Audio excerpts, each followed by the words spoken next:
A las 10:19 de la mañana vamos entonces ahora a la ciudad de Boston, donde está el doctor Julio Enríquez, abogado de inmigración aquí en Estados Unidos. Julio, muy buenos días. Muchísimas gracias por atendernos en la mañana de hoy. Buenos días, gracias por la invitación.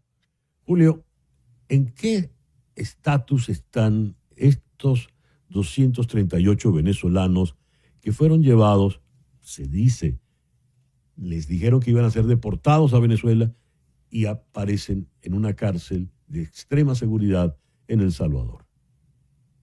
Sí, realmente la justificación legal que han utilizado la administración de los Estados Unidos es cuestionable en el sentido de que expulsar a un grupo de inmigrantes a un tercer país y obligar a este tercer país o coordinar para que este tercer país los mantenga en detención indefinida es la parte más compleja.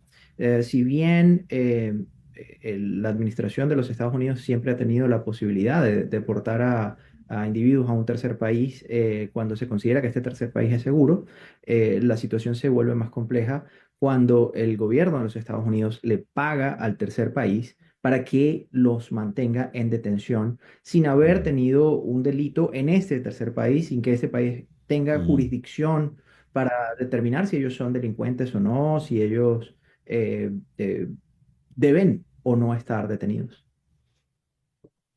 Leo esto, Julio. El gobierno de Donald Trump admitió en documentos judiciales federales que muchos venezolanos acusados de ser pandilleros peligrosos y deportados en virtud de poderes presidenciales en tiempos de guerra no tienen antecedentes penales en Estados Unidos. Pero argumentó el gobierno que esto se debía únicamente a su breve estancia en el país. Y de hecho ha habido declaraciones de funcionarios del ICE que han dicho el no tener antecedentes no quiere decir nada porque pueden cometer el delito después. ¿Qué clase de argumentación es esa jurídicamente hablando, Julio?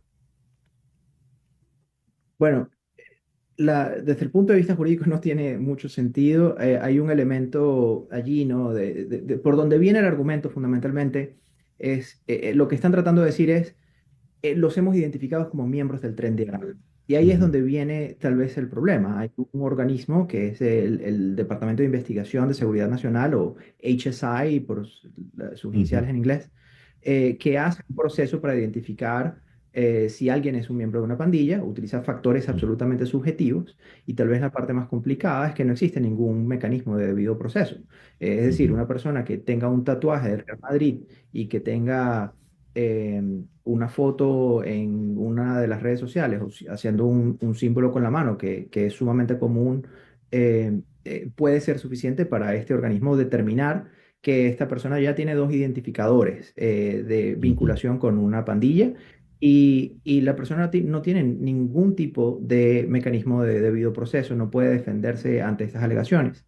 Em, Esto, si bien ha existido por mucho tiempo este proceso oscuro y que ha sido severamente criticado por algunos activistas a lo largo de los años de identificación de personas como miembros de pandillas sin proveer ningún tipo de debido proceso, se vuelve muchísimo más complicado cuando se ata con la ley de enemigos extranjeros. Porque si Ujú, alguien lo determina como miembro de una pandilla en los Estados Unidos como un inmigrante, igual esa persona puede, dentro de un tribunal en los Estados Unidos de inmigración, por lo menos pelear su caso migratorio, puede solicitar asilo, puede ujú, pelear una serie y puede solicitar una serie de protecciones dentro de los Estados Unidos. El instante en que se utiliza la ley de enemigos extranjeros y lo ujú. mandan a un tercer país, esa persona pierde enteramente sus derechos y pierde la posibilidad de defenderse. Y ahí es donde estamos en esta situación de absoluta indefensión.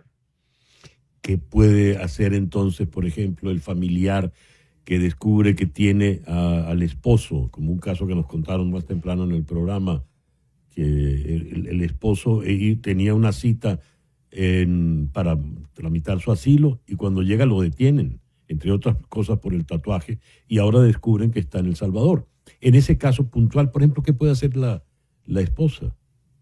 Es sumamente complejo porque Si bien hay una demanda en Washington, en una corte federal, intentando que se determine que no es legal hacer este tipo de deportaciones o expulsiones, y que, mm, bueno, tal vez estas personas que están en El Salvador deberían regresar a los Estados Unidos.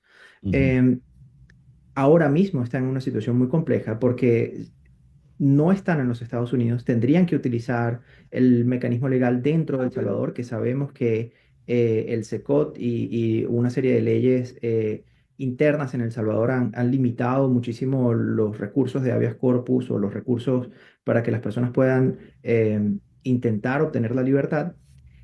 Y si logran la libertad, ¿qué significa? ¿Significa regresar a los Estados Unidos? ¿Significa ujú, quedarse libre en El Salvador? ¿O significa ser deportados a Venezuela? ¿Y ujú, qué pasa para las personas que realmente tienen miedo de regresar a Venezuela, que tienen un caso ujú. genuino de asilo?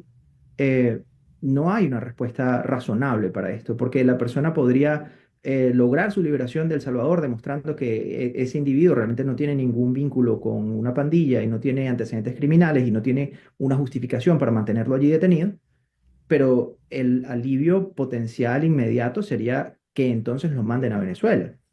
¿Y qué pasa si esa persona tiene miedo de ir a Venezuela y realmente tiene una situación de gravedad y terminaría detenido entonces en ese momento en Venezuela? Dios, Dios, lo peor de lo peor. Julio, hay otro detalle y es que en los alegatos del gobierno eh, no hay guerra abierta con Venezuela, pero el gobierno de Venezuela financia e invade Estados Unidos vía Tren de Aragua. Pero la Agencia Nacional de Inteligencia y la CIA han determinado, y esa información ya salió pública, que el gobierno de Venezuela puede utilizar al Tren de Aragua, pero no dirige al Tren de Aragua, no es su organización. ¿Qué pasa entonces? Sí, la invocación de la ley de enemigos extranjeros pareciera una fórmula para eliminar los derechos que puedan tener los individuos de invocar protecciones migratorias. La ley de inmigración y las obligaciones internacionales que tiene Estados Unidos con relación a personas que tienen miedo de regresar a su país, bien sea porque pueden ser torturados o porque son elegibles para una solicitud de asilo, se evaporan en el instante que se determina o se indica que la persona es un enemigo extranjero. Ya estamos hablando de un problema de derecho internacional humanitario de otra Mm, naturaleza y probablemente, o de manera bastante clara, yo creo, bien transparente, están invocando esta ley un poco alado por los cabellos a los fines de negar y de evadir cualquier obligación internacional para proteger personas que pudieran ser refugiados. Una última pregunta, Julio. La última vez que se aplicó esta ley fue en los años 40, cuando estaba la guerra con Japón, y gracias a esta ley se crearon unos campos de concentración en Estados Unidos, a donde fueron a parar japoneses y personas de ascendencia japonesa, pero fueron a parar ciudadanos americanos, ciudadanos con pasaporte, que fueron luego despojados de todos sus privilegios, incluyendo la ciudadanía. En estos estados de alarma que se están viviendo en este momento, con rumores que van, rumores que vienen, ¿tú ves factible que eso, algo parecido pueda ocurrir acá con residentes legales y ciudadanos americanos legales, por más que sean de origen venezolano? Eh, la administración de Trump ha estado en el poder por 2 meses y en este Mm, periodo de tiempo tan corto hemos visto una serie de invocaciones de leyes que no se habían visto en muchísimo tiempo. Este es un ejemplo perfecto eh, para hablar de la velocidad con la que se está ujú, cambiando el rumbo de la forma de entender el derecho. Volviendo a lo que mencionaba sobre esta ley, la invocación de esta ley en esta oportunidad en los años 40 durante la Segunda Guerra Mundial, posteriormente el Congreso otorgó indemnizaciones a las personas que fueron detenidas y estuvieron en estos campos de concentración por la invocación de esta ley. Quiere decir que se ha determinado bastante claramente que la invocación de esta ley eh, pues causa un daño que erode los derechos de los individuos. Em, sí.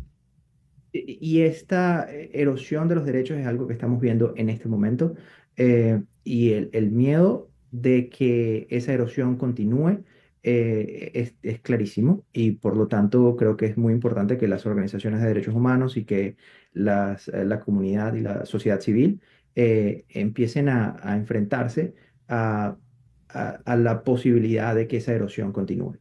Julio, muchas gracias por estos minutos en la mañana de hoy. Muchas gracias. El doctor Julio Enríquez es abogado de inmigración, nos habló desde Boston. Ya regresamos en Conexión.